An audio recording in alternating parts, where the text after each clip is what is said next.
Welcome to the Story A Day podcast. This is Julie Duffy from storyaday.org, encouraging you to be a writer every day, not someday. Good morning, good evening, good afternoon. Julie from the Story A Day podcast here. This week, I want to talk about a bunch of stuff. I've been talking a lot about mindset recently. I do think it is one of the most important things we can work on in our writing lives, but there's a danger, of course, of me going on about it too much. And I sat down myself to write this morning and I was struggling with the same old questions. Who am I? What right have I to, what have I got to say that anybody would want to hear? All those things that bedevil all of us all the time. And it struck me that I heard a quote once from the motivational speaker called Zig Ziglar. And his quote was, a lot of people say that this motivation stuff doesn't last. Well, neither does bathing. That's why we recommend it daily.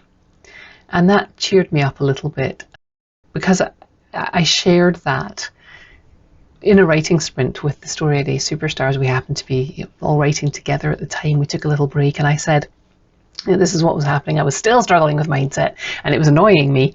And then I remembered this quote, and other people in the group pointed out that the humorist Irma Bombeck used to say, what's the point in doing housework because it just needs done again. And somebody else was like, yeah, and what about these kids who expect me to feed them every day? My goodness. And that made me laugh and cheer up a little bit. So if you're struggling with mindset stuff, just consider the fact that it might just be something we always have to work on. And if we don't, then let's question that a little bit. If we don't want to, like, I don't want to have to watch what I eat, and I don't want to have to clean my house, and I don't want to have to exercise to stay fit.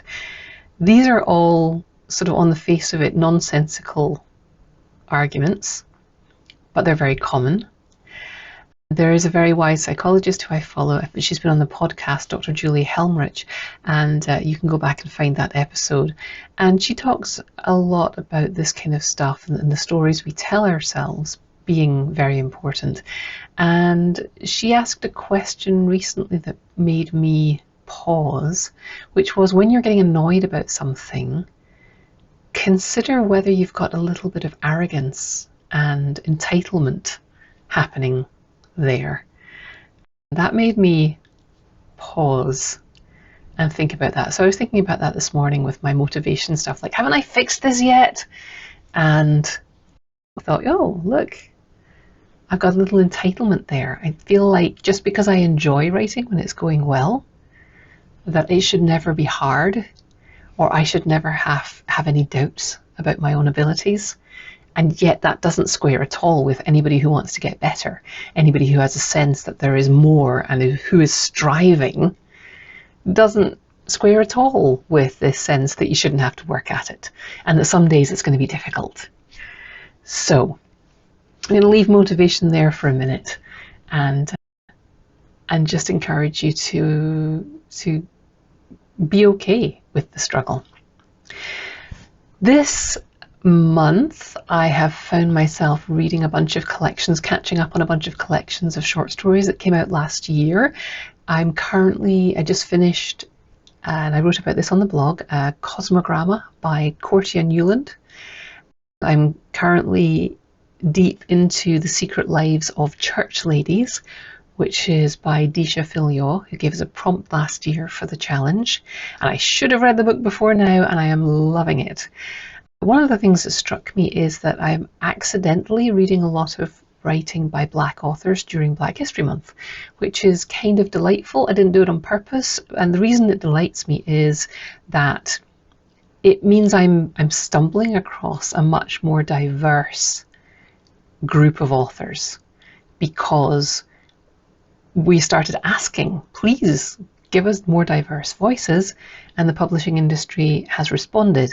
And so it is easier to sort of accidentally find yourself reading stories from all different backgrounds. I mean, this year's Best American Short Stories is not I like to joke that, 10, 15 years ago, they were all about writing professors in New England who were unhappy in their marriages or who had unhappy childhoods, and that was all that was in those collections. And now we've got stories that veer into magical realism, that veer into science fiction and fantasy, that are very literary and come from backgrounds of people who grew up in other countries, whose parents are immigrants, who just have totally different cultural backgrounds and don't feel the need to apologize for that or explain everything. And it just immerses me in so many new worlds that it's exciting. And don't worry, for people who like to read stories about people like them, there are still plenty of those out there for those of us who come from the sort of majority culture. Speaking of that, though, I was thinking about that in Black History Month and the fact that I'm reading, these Black authors, not all American, but more diverse authors. And I was thinking about the fact that when I moved to the US, and this does have a writing point, I promise I will get to that. When I moved to the US as someone not from here, who speaks sort of the same language, I didn't expect the transition to be as difficult as it was. It wasn't really difficult on a day-to-day level, but having been here for 26 years, I can see now really what I couldn't see then. I never really understood the different cultures and ethnicities and the racial tension in the US, because to me, you were all just American, right? You all knew, I saw what you all had in common, which was the stuff that was different from me. And I saw that, when I walked in, you all could make a joke about Johnny Carson or Alex Trebek, and you all knew who they were. You all knew what a Hail Mary meant when somebody used it in conversation. They weren't talking about church stuff. Or if somebody was talking about, getting to home plate, I didn't have a clue. If somebody said midterms or caucuses, I didn't know what they were talking about, but you guys all did. So coming into a culture from the outside, we tend to immediately see all the stuff that people have in common. I thought of Americans all dressing the same. It reminded me of, we laugh now about old Star Trek and sci-fi movies where everybody goes in the future, or everybody goes to a new world and everybody's wearing, the same jumpsuit, or everybody's dressed in pastels all of a sudden. And we laugh now because obviously, if you went to any new world, the people would not be that homogenous. But there's a case to be made that when an outsider comes into a culture, what they see at first are the ways in which those people differ from them and the ways in which those people really are homogenous and all like each other. Yes, I know with the Star Trek jumpsuit thing, it was really just a budgetary thing. We'll just make them all out of this bolt of cloth. But there's some truth in that. And then the more complex you want your experience to be, or your life to be, or your characters' lives to be, that starts to happen when you notice what the other people, not just what they have in common, but what they have that separates them from each other. So I went from seeing all Americans as being quite homogenous and all having had this same life experience, to realizing that people have very, very different life experiences, and that wasn't obvious at first. So when you're thinking about characters, don't just think of types. The way to make a story really pop and really feel like the people inhabiting it are real people, interesting people, the way to pull readers into your story is to think about what each character has that is unique. Characters aren't black and white. They're not all good. They're not all bad. They're not just the wisecracking best friend. The wisecracking best friend also has heartbreak. And maybe there's a reason why the wisecracking best friend is the wisecracking best friend. In a short story, if they're not the protagonist, you're probably not going to get to explore that in that story. But knowing it could help inform stuff. It might not matter for a short story, but if you then take these characters that you've written a short story about and decide to explode them out into characters in a novel, That's where that stuff is going to get important, and your supporting cast is going to be much more nuanced. Each character is going to have something that is theirs, and that leads to a lot of miscommunication, which is a wonderful thing, for conflict in stories, and conflict is what keeps us reading, as well as emotion. So when you think about how people talk, they talk differently based on where they're from, based on the life experiences they have, based on the things they're guarding themselves against. We're all protecting our hearts all the time. So if somebody is constantly dismissive of a particular thing, there's a reason for that. If someone is constantly making jokes, making light of everything, that's possibly a protection mechanism, or maybe that's somebody who's never been slapped down and insulted and they've got overconfidence. Really interesting ground for storytelling. Keeping up this theme, I'm going to come back after this little break with a writing prompt for you today, which is all about communication. Thank you for listening into the podcast. You will find it is on YouTube now. I'm experimenting with doing a video version of the podcast. Hello if you're already watching that. I'm also releasing a series of short videos on YouTube. It's a new experiment I'm doing. It's called Julie Explains Things Simply, and the idea is that it is me answering the stupid question that you don't want to ask. We all feel like we ought to know everything, like what is literary fiction? How long is a short story? What is flash fiction? All these things that you hear people talking about, and you kind of feel like, if I call myself a writer, shouldn't I know what that is? But the writing world is so vast, there's going to be a ton of jargon, and you're not going to know it all. So I'm doing a little series, either for beginner writers or for people who are just like, missed the conversation, or maybe there's a gap, there's a new thing people are talking about that you don't even really know what it is. I'm doing a little series, 3-minute videos, just explaining the basics of all kinds of terminology in writing, all kinds of sort of things that people take for granted that everyone's going to know, but like a third of the people do. So I'm doing those videos on Saturday mornings. They premiere at 11 o'clock Eastern time, and if you want to tune in, I'm there in the comments hanging out, waiting for your questions. I would also love to know if you have a question. What's your secret question that you don't want to ask for fear of looking stupid? And I promise you, I will keep it quiet, except that I'll tell everyone what the definition is. I won't tell them it was you that asked. And I really appreciate people who've raised these questions already, because, as any teacher will tell you, if you have this question, there's 45 other people in the same room who have the question, who are just too embarrassed to ask it. So that's what I'm doing, my new venture over at YouTube.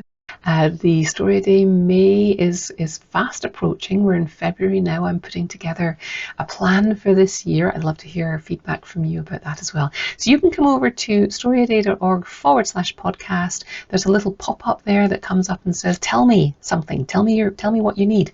You can leave me a text message there, just like type in, or you can leave me a video or audio response. And you might see your question come up on the Julie Explains Things Simply YouTube series, or I might talk about it here on the podcast, or I might just get in touch with you directly. I love hearing back from you. I love connecting with writers. I'm so glad that you listen to this podcast, and I just always want to know what's on your mind so that I can make it as relevant as possible. As I say, I'll be back in a moment with that writing prompt, and in the meantime, keep writing.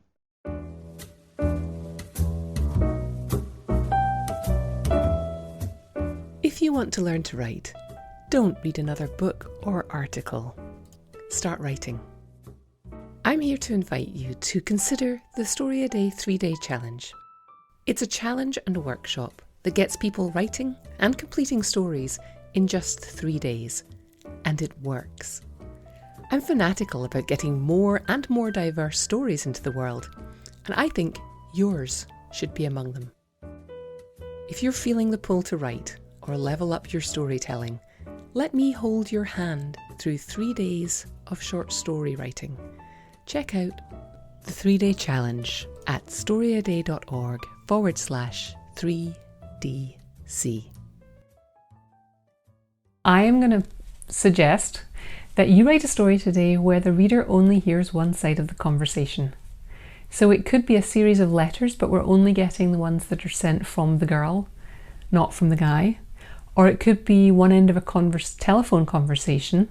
And if you want a great example of this, the comedian Bob Newhart used to do this on stage. And it's absolutely hilarious. And it's a great example of how readers collaborate with storytellers. I'll put an example in the notes for this episode of a one-sided telephone conversation, and you'll see, you'll hear the pause as the audience figures out what the person on the other end of the telephone's probably saying, and then the laugh. So it could be a telephone conversation. Neil Gaiman wrote a story called Orange, which is it's a teenage girl answering questions on a police incident report. So it starts off being things like yes, no, her address, things like that. And then it gets into the incident and we start hearing enough about the incident that we can put it together. And that's a really great story to look out. And I'll provide a link. I'm not sure if that's available online, but I'll provide a link certainly to the anthology where I found it. So you could do that. You could do a series of questions on a questionnaire that somebody is answering. Lots of ways you could do this, but we only get to hear one side of the conversation. In your head, you're going to have to write the other side. You're going to have to know what your character wants and why they're not getting it. Because if they get it, they're going to stop communicating with the other person. You call someone up and ask them for something, they say yes, that's the end of the phone call. But if you call up and ask for something and the other person is hemming and hawing, they don't want to go, they can't come tonight, that's what prolongs the conversation, that conflict between the two characters' desires. Does any of this sound familiar by this point? That's where your story is. That's what prolongs the conversation. Be as creative as you can. Make it one side of a Twitter conversation, make it love letters from your great-grandmother to your great-grandfather, make it, I don't know, invent a new form of communication. Give me one side. Preferably in a language I understand, if it's going to be sign language or computer code, not so much, but I could learn.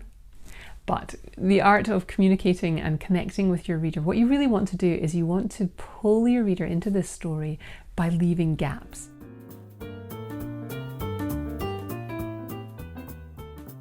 Thanks for listening. Why not come over to the blog at storyaday.org and check out this week's writing prompts and articles. And in the meantime, have a great creative week and of course, keep writing.